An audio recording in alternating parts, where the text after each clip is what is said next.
Hi, welcome to another edition of Power Circuit with Aman. And this time, Aman has a reason to be envious of me. I come from the really cool Shimla. Don't get daunted by that sun on me. And I don't know. Can you see, Aman, the whole of Shimla right behind me? I can just see one white Yeah, yeah, wall yeah, behind you. Okay, yeah, the yeah. reason why I'm in Shimla is because the Prime Minister just left from here a short while back, and he completes, in Hmm. a sense, the 8-year celebrations of the of him being in power. And among interesting things he said, I mean, apart from the fact that he had a very interactive session with the crowd over there, Hmm. focus was on women. He spoke about Garibi. He also spoke about the corruption which was there in the system, and a lot of praise Hmm. for the Himachal Chief Minister. So there was a lot of Yeah. speculation whether Jairam Thakur is facing an anti-incumbency. And like Punjab, Himachal also usually has the rotation cycle. There were also the speculation that will Jairam Thakur will actually be replaced. Amar, do you think his kind of a complete praise of Jairam Thakur means that there's going to be no change in the CM phase ahead of the elections? It doesn't seem so, Pallavi. I think Jairam Thakur has been a survivor, apart from the Hmm. upheaval which has happened in other states from Gujarat to Uttarakhand to Tripura. I think Jairam Thakur has managed to survive this thing. Obviously, the lens was on all chief ministers where states are going to elections because BJP now seems to have a very clear model that, they don't want to lose an election. I think the lessons of this, Pallavi, lie in the Jharkhand election few years back when, there was a lot of negative feedback to the BJP top brass about Raghubar Das, but the BJP chose to still go into the election with Raghubar Das as the CM, and they lost the election. So I think the lessons were learned from Jharkhand. BJP decided the damage has to be controlled before the damage happens. So whatever the Hmm. media may write, whatever we may criticize, BJP feels that an election has to be won. If there's negative feedback against chief minister, you change the chief minister. They changed three in Uttarakhand, in fact.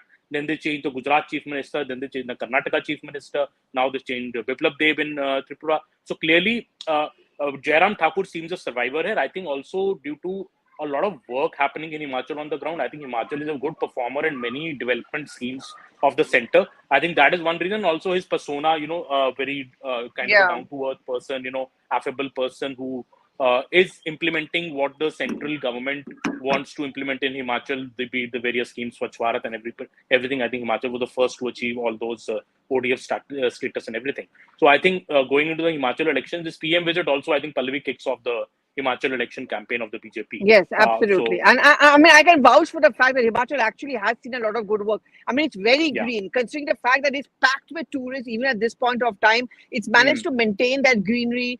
Even the local people were talking about the COVID management, that how it was easy for them to get those vaccines and all. But we are just going to yeah, quickly move from all the topics because when you're talking about chief ministers, the one chief minister who faces a test is that of Ashok Gehlot once again, because we are talking about yeah, Rajasthan elections. Three yeah. candidates put up from there: Pramod Tiwari, Mukul Vasnik, and Randeep Surjewala.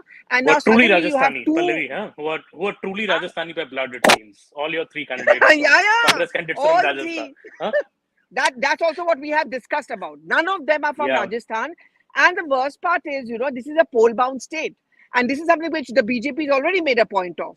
But the other yeah, thing is that there now suddenly seem to be two more candidates set up by the BJP where they're going to try and break the whole yeah. Rajasthan Congress. So don't you get this sense, Aman, and in case Congress loses one of these Rajya Sabha seats, knives will be out, questions will be Bilkul. raised over this Ashok Gehlot's competence of able to win because Lok Sabha में भी तो एक seat भी नहीं जितवा पाया, अपना बेटा भी हार गया.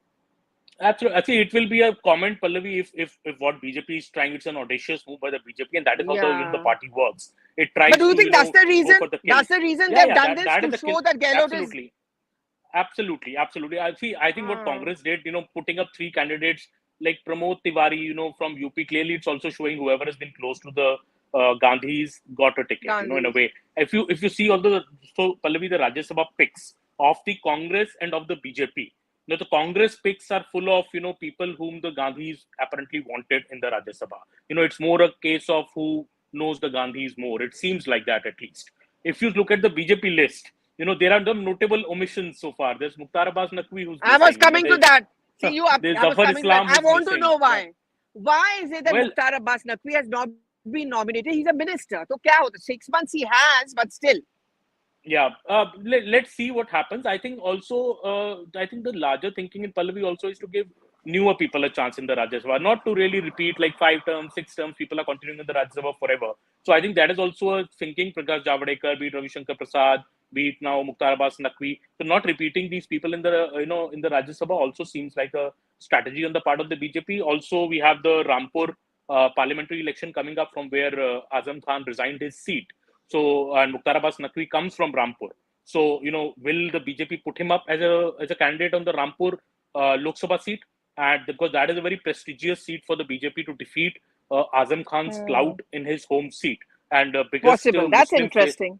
biggest Muslim face the BJP has in UP, and especially from Rampur, is Mukhtar Abbas Naqvi. So will he be chosen for that fight? And will BJP throw his weight behind him, with Yogi Adityanath throwing his weight behind him in UP and try to win the Rampur seat? Because BJP has not been able to win the Rampur seat with all its attempts. Be it putting Jayapradha, be it they have tried their best, but it has so far not worked. So will it be? And Azam Khan has been in jail for a long time. So as he come back, does he still have that same hold over his constituency?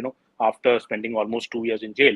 So that will be very interesting what happens. But I think the Rajya Sabha picks, Pallavi, of both the BJP and the Congress are a picture in contrast, and that I think is showing the way, the direction both the parties are going into. Well, BJP is trying to take risks, put in new people. It is also a case of rewarding more like performance and bringing more variety on the table, more OBC faces on the table. Congress, it seems, is more like a loyalty still.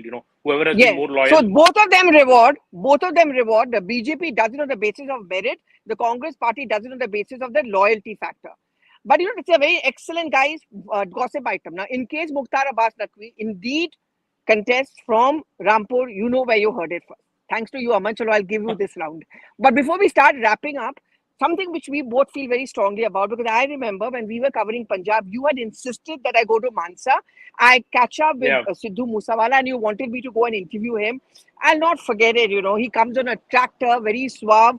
I know there's a huge crowd to meet him, which didn't translate into words. That itself is a telling story.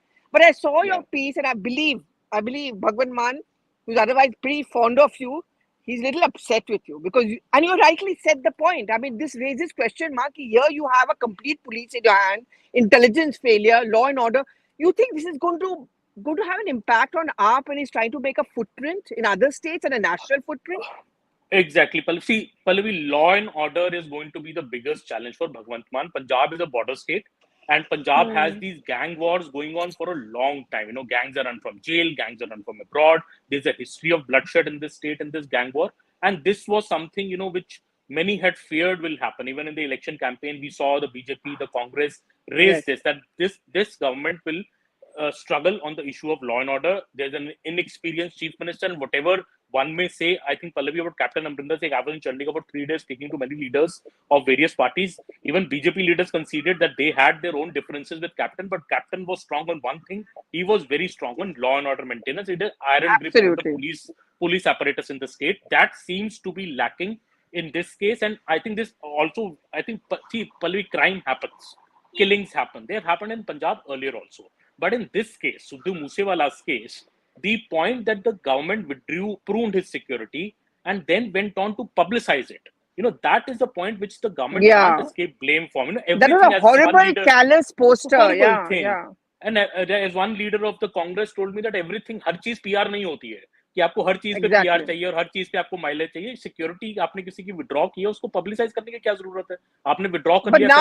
But now he's ordered an investigation into why the security. I mean, क्या अपने decision पे खुद investigation करना. See, it is quite the Punjab government. See, I spoke to many officials there, many leaders there. There is a clear sense that something is not right.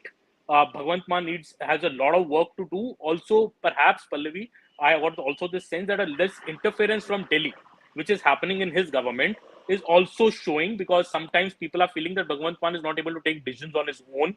See, all this, it's a new government just 3 months into power. I think a lot of work to do, but this killing, I think, is a watershed moment for our government.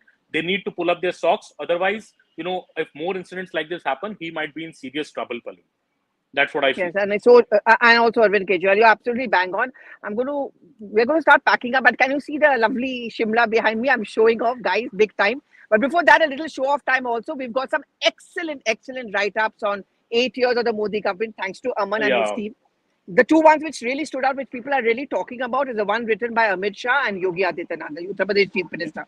I mean, when was the last time they wrote so much? And this time you must guys read up on that.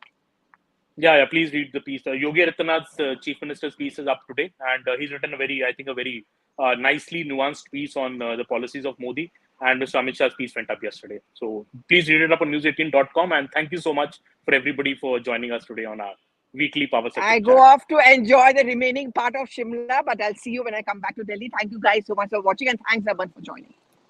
Thank you. Bye.